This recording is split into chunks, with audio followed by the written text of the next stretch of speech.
Сиенаға Саха Республикатын культуратын туйгуна элгейн эхилегин почотта олуктаға мелодист Николай Кириллин.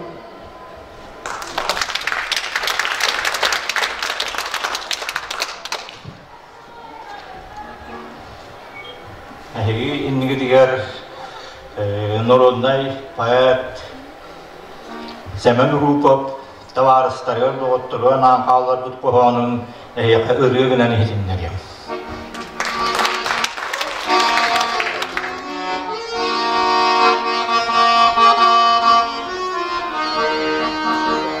Sanarıға bödekemlerden sanı büttünü yöttü Örgey dürkünlerden üyere kötü körüsöttü Doydu ayıtın doğuttur o melbekter Kanas hayız kapıdiyen Una heregi uybacan Semen sergeysilip bien elbekterin eriten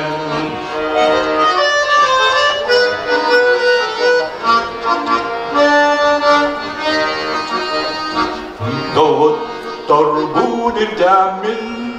min ratı var vapın Doyduğuttan ceyemmin Genilerge tibebbin Doğuttur bu melbektir Olur bu manna Kanas kayıs vahılay Una hergin yukulay Bağırıyda boluya Aksanlara diyen bahan Aksanlara diyen bahan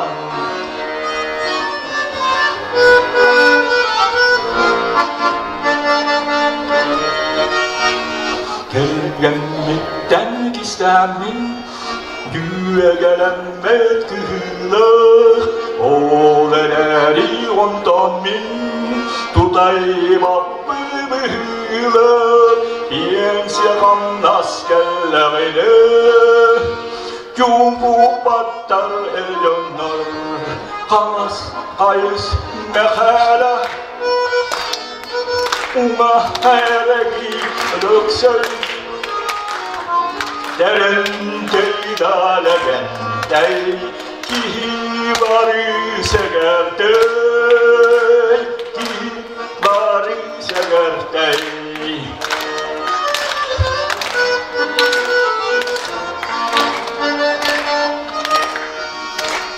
Markavayım doktorum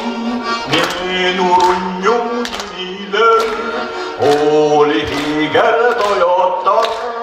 Emye varlı de bitter Bu oğlum nebet bulundu Köşkeftere kihili Tamas kayıs ölüksendir Uma heregi ölüksey Görey dualamayı Kimin duvara kanı Kimin duvara kanı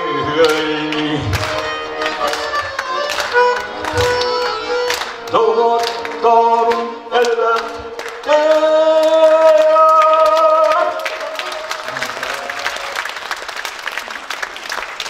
Üçüge önlere baksan, olakka, muğrası oktap talı sağar.